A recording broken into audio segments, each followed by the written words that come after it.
Welcome back to my YouTube channel. तो आज का हमारा टॉपिक है डिस्कशन का कार्ड टोकनाइजेशन की। कार्ड टोकनाइजेशन क्या होता है उसके बारे में हम देखते हैं।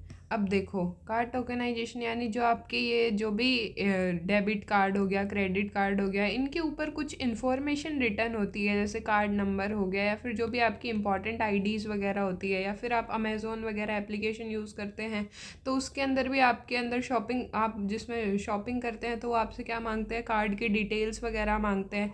तो उससे क्या हो सकता है कि आपके ये कार्ड की हैकिंग वगैरह ऐसी चीज़ें पॉसिबल है कि हैकर उस कोड को डिटेक्ट कर ले और उसके बाद में आपका जो भी डेबिट कार्ड है या क्रेडिट कार्ड है उसका गलत इस्तेमाल किया जा सकता है। तो हैकिंग से बचने के लिए क्या करते हैं, एक टोकनाइजेशन करते हैं, यानी कि एक कार्ड का टोकन प्रोवाइड करते हैं। उसके अंदर क्या होता है, उसको किसी और यूनिक नंबर से रिप्लेस किया कर दिया जाता है जो स्पेसिफिक आपको ही मिलेगा। मतलब जो कार्ड का एक्चुअल नंबर है उसको चेंज कर देंगे, किसी और टोकन नंबर प्रोवाइड कर देंगे आपको। तो उसको कहते हैं कार्ड टोकनाइजेशन। इसका मतलब creates a set of numbers called token to replace hide the sensitive card data such as the 16 digit account number, expiry date and security code. तो ये सारी चीज़ें जो भी 16 डिजिट का अकाउंट नंबर है उसको चेंज कर देंगे, किसी और अपने इन्फॉर्मेशन डाल देंगे उसमें, कि अपना फ़ोन का नंबर डाल दिया या कुछ और ऐसी इन्फॉर्मेशन से एक टोकन नंबर क्रिएट कर देंगे, उस पर वो इंसर्ट हो जाएगा और आपकी जो ओरिजिनल इन्फॉर्मेशन है कार्ड की वो विजिबल अगले बंदे को नहीं होगी। आप जो भी शॉपिंग वगैरह करोगे उसी टोकन नंबर से आप उसके बाद में शॉपिंग करोगे। तो ये है कार्ड टोकनाइजेशन। सिक्योरिटी, प्राइवेसी को मेंटेन करने के लिए, हैकिंग, फिशिंग, इन सब चीज़ों से बचने के लिए कार्ड टोकनाइजेशन किया जाता है।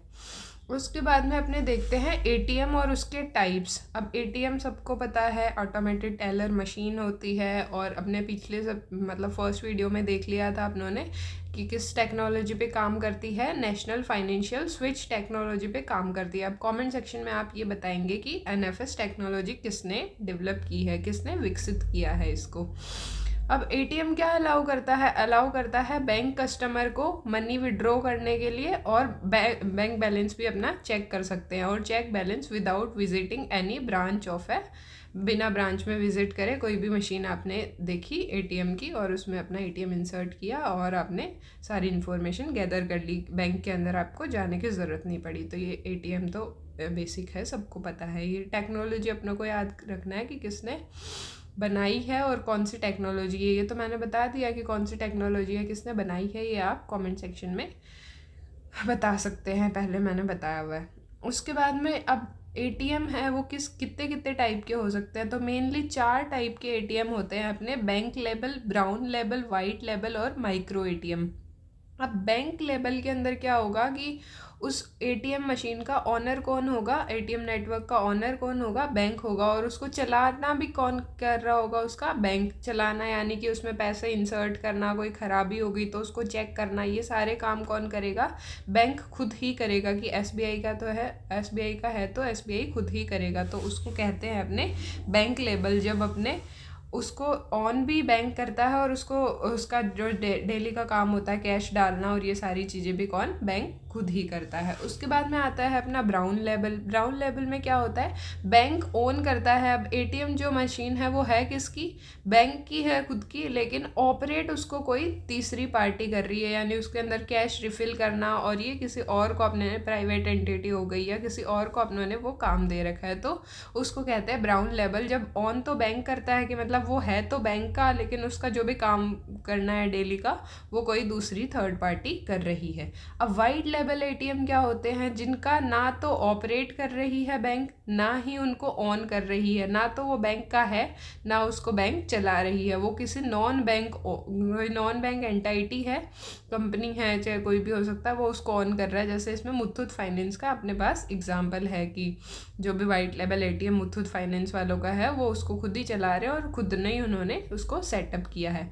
उसके बाद में अपने पास आता है माइक्रो एटीएम। अब माइक्रो एटीएम क्या होते हैं, अब गांव के अंदर छोटी छोटी एटीएम मशीन, अब किसी को पैसे चाहिए तो क्या होता है कि एक ऐसी छोटी सी मशीन बनी हुई होती है, एक बंदा आएगा जिसको बैंक मित्रा बोला है, वो हर जगह जाएगा। अगर किसी ने रिक्वेस्ट डाली है कि हमको पैसे निकालने हैं, कैश निकालना है, तो वो बंदा जाएगा, क्या करेगा, वो मशीन दिखाएगा, उसके अंदर कार्ड स्वाइप करके और जो भी उसकी इन्फॉर्मेशन डालनी होगी वो उसके अंदर डालेगा और बाद में क्या करेगा, वो खुद से उसको कैश पकड़ा देगा बंदे को जिसको भी चाहिए।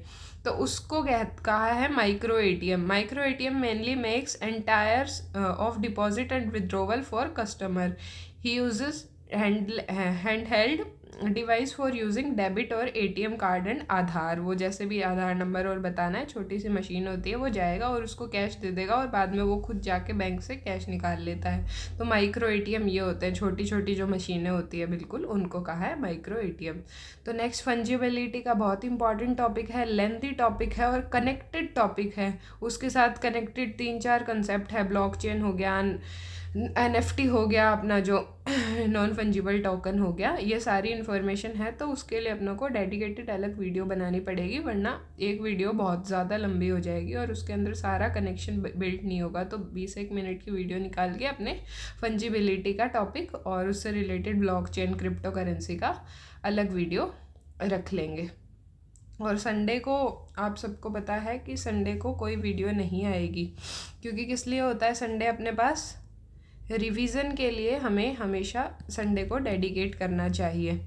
तो संडे के दिन रिवीज़न करेंगे। किसी की पुरानी क्लासेस पेंडिंग हो तो वो पुरानी क्लासेस लगा सकता है। अपनी इकोनॉमिक्स की प्लेलिस्ट पूरी डाली हुई है अपनों ने, तो उसमें से क्लासेस लगानी तो लगा सकते हो। संडे को सारा रिवाइज़ करना है, जितने भी नोट्स आपके बनते हैं किसी भी सब्जेक्ट के हो गए वो सारा आप रिवाइज़ कर सकते हो।